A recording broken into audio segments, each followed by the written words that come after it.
Tem um termo muito usado entre o mundo denominacional, a palavra escatologia. Você já deve ter escutado essa palavra, escatologia. E a escatologia significa a doutrina das coisas que devem acontecer no fim do mundo. É muito usado no mundo denominacional, a escatologia. Então, eles fazem estudos baseados na Bíblia para tentar descobrir o que vai acontecer com a Terra, com o sistema vigente, o que está no mundo hoje. E a Bíblia, a mensagem, melhor dizendo, é pura escatologia. O profeta apenas não usava esse termo, mas ele trouxe para nós a revelação do que vai acontecer com o mundo. E o profeta disse: a Bíblia é um livro que fala de onde você veio, fala para onde você vai, fala quem você é. Não é? Mas não só você, a Bíblia contém... É tão interessante esse livro, irmão, que ele fala... aqui dentro está o registro da minha vida. E, ao mesmo tempo, ela consegue ter aqui dentro o registro da sua vida. E o registro da vida de todos os habitantes do mundo estão registrados aqui, se não estão registrados, mas pelo menos está contido aqui o que vai acontecer com eles. Mas, mais especificamente, a noiva, está contido aqui dentro os nomes. Todos os nomes estão escritos aqui dentro deste livro. E é tão sobrenatural porque realmente você começa a ver que está. Você começa a ver que esta Bíblia fala de você, fala de mim. Então, falando desses estudos que trata do final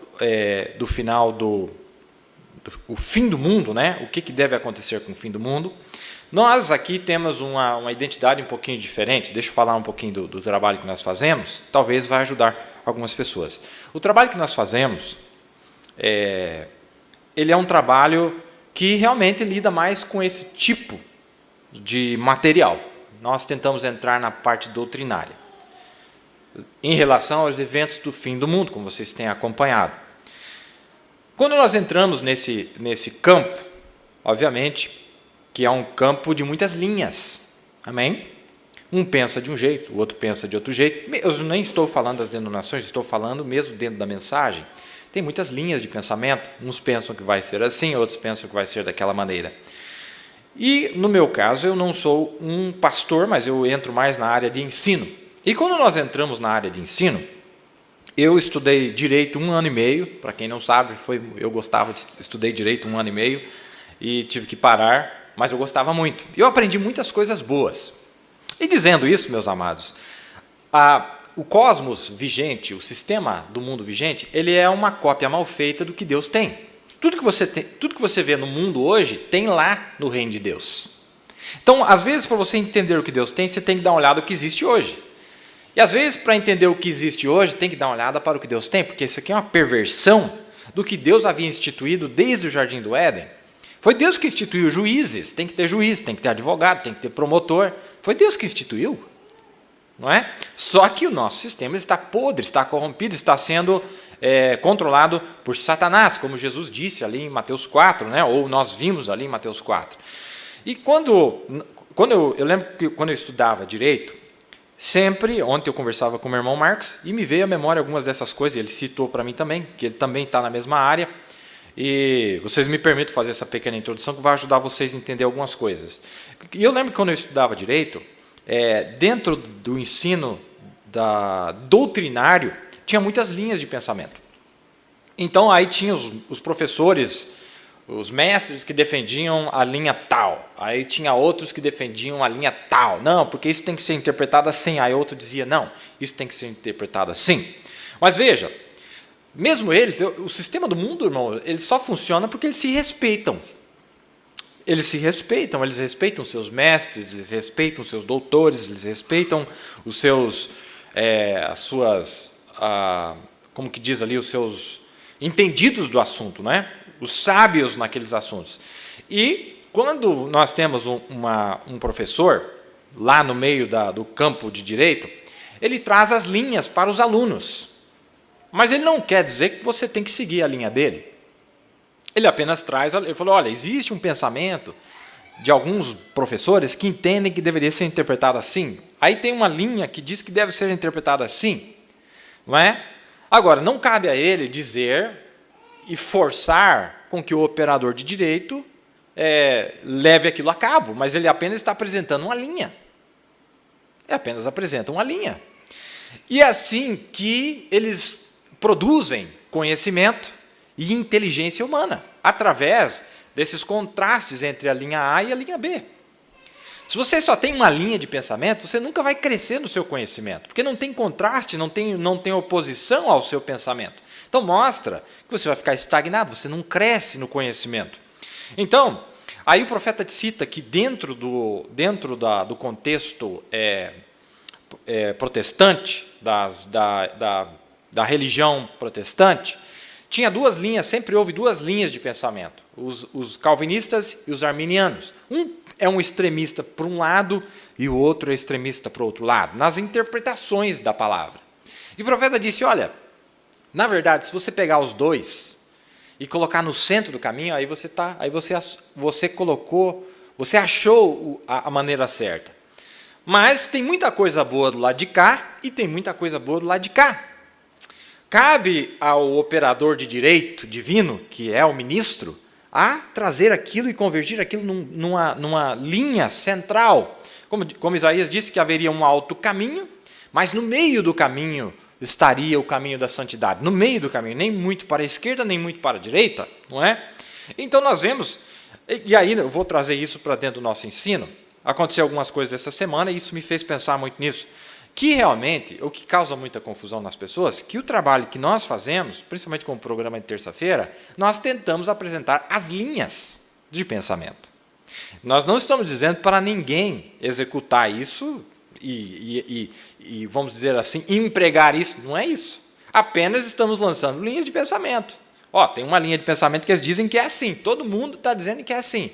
Mas aqui tem alguns indícios que também pode ser dessa maneira.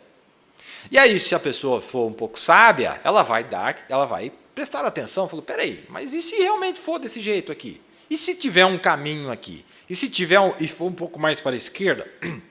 Então, nós vemos isto acontecendo. Tradicionalmente, nós estamos vendo, por exemplo, vamos dar uma olhada no nosso país. O que está acontecendo no nosso país também está acontecendo na esfera religiosa. Vocês sabiam disso? No nosso país, nós estamos vendo antigos marajás que governam esse país, a família. Tem famílias aqui nesse país, irmão, como um determinado cidadão aí no estado do Maranhão, que a família dele está lá desde 1800 e tanto, irmão, sugando tudo que tem lá no estado do Maranhão. E é pai, aí vem o filho, aí vem o neto, e é tudo do mesmo jeito, vem sugando, e não sobra nada, não é? E aquilo vem acontecendo. E aí, quando vem a mudança, quando vem alguém para tentar botar a casa em ordem, você acha que eles vão deixar o poder fugir da mão deles? Ninguém vai deixar, porque está vindo tudo para eles, não é? Então, obviamente que isso não vai acontecer. E aí nós temos os mais jovens, que têm uma luz que eles querem a mudança, eles querem trazer benefícios para o país, porque outro pensamento errado que existe entre nós, irmão, é que todo mundo aí fora é do diabo e ninguém quer fazer coisa boa. Tem muita gente que quer fazer coisa boa aí fora. Tem muito político que já tentou fazer o bem, tem muita gente, tem muito juiz que já tentou fazer o bem, mas o sistema não permite. Eles estão amarrados, mas eles tentam fazer o bem. E como dizem, né, uma batata boa dentro de um saco de batata podre, ela vai apodrecer também. Mas eles tentam. E aí nós vemos, e é um quadro perfeito, você pega, tem aí agora, os últimos eventos do país, nós tivemos 2 juízes, um que até se tornou agora aí o ministro da Justiça, que é aqui de Curitiba, e o outro lá do Rio de Janeiro, Marcelo Bretas. Vocês devem estar acompanhando aí, pelo menos lá nas manchetes, lá vocês devem ver algumas dessas coisas. E eles são juízes de primeira instância, e quando esses juízes de primeira instância, que é a instância mais inferior que tem, a mais simples, tenta trazer mudança, os juízes do Supremo, que são os antigãos, lá de trás, o que eles fazem? Um prende e ele vai lá e manda soltar. Eles querem trazer mudança, mas os antigos eles vão lá e mandam soltar. Ele vai lá e prende, o outro vai lá e manda soltar. Vai lá e prende, porque não é conveniente para o sistema que está enriquecendo eles, vocês estão entendendo? Mas eles estão tentando trazer esta mudança. Estão tentando trazer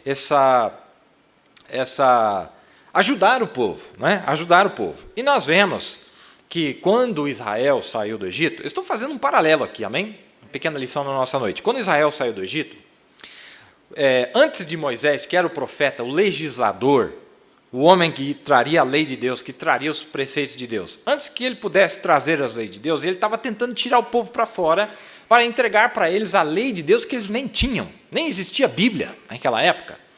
Moisés foi quem escreveu os 5 primeiros livros da Bíblia, depois que ele tirou o povo do Egito. E quando ele estava tirando o povo do Egito, aquelas pessoas que estavam no Egito, influenciados por aquele sistema nos quais eles haviam vivido por tanto tempo, as suas interpretações, as suas ideias, eram muito influenciadas por aquilo que eles viveram entre os egípcios. Era só o que eles conheciam.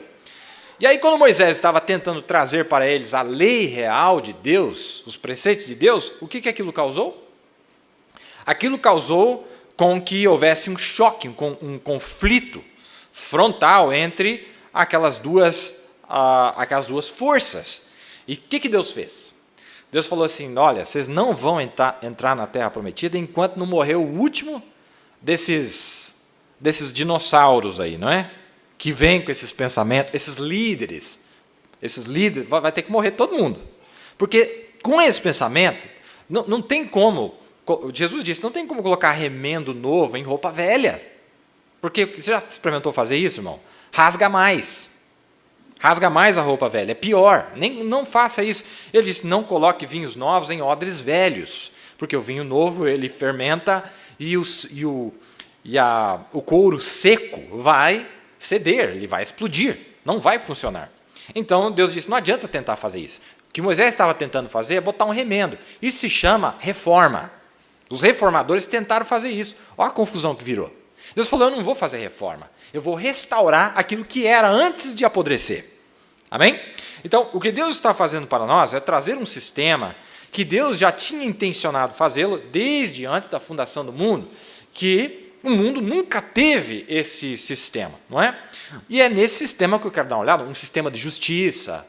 Olha que coisa maravilhosa, você não quer justiça, irmão? O que os humanos na Terra mais querem é ver justiça.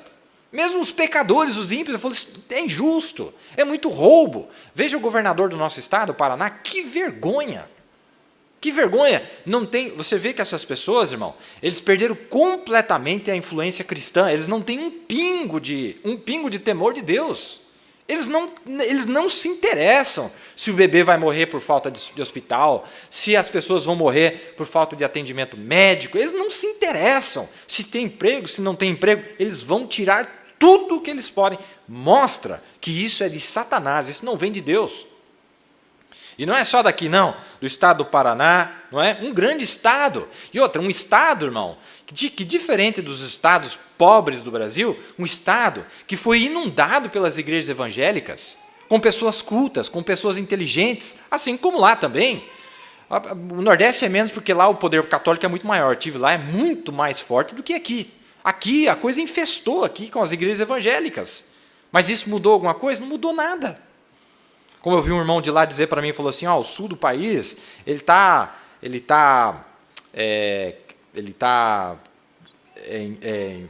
enfadado de tanta doutrina que tem, até mesmo na mensagem, ele disse. Aqui tem demais, não é? Aqui no sul do Brasil. E lá tem menos. Mas mesmo assim, tanto aqui quanto lá, é a mesma podridão, é a mesma corrupção. Não mudou nada. E você olha agora o ex-presidente do Brasil, vocês viram o tamanho? Mostra onde é que está o temor de Deus nessas pessoas. Onde é que está para serem comedidos? Porque se é para ser desonesto, mas que tenha um pouco de temor de Deus, para pelo menos pensar nas pessoas. Nós vivemos num país onde ninguém pensa em ninguém. As pessoas não se preocupam com as outras. Ninguém está nem aí para o próximo. Eles não estão interessados no bem-estar do próximo. Eles não estão, assim, pensando nos outros, nos demais. Agora, no sistema de Deus, irmão, como nós vimos aqui no programa passado, Jesus disse, ama teu próximo como amas-te a ti mesmo. Sabe o que isso significa? Tudo que você pensa para você, você tem que pensar pelo teu próximo. Tudo que você pensa de bem para você, para a sua família, você deveria pensar para a família do próximo também. Esse é o sistema de Deus. Isso foi o que o Mestre Jesus disse para nós. Esse é o sistema que estará aqui no período do milênio, que está vindo para nós, não é?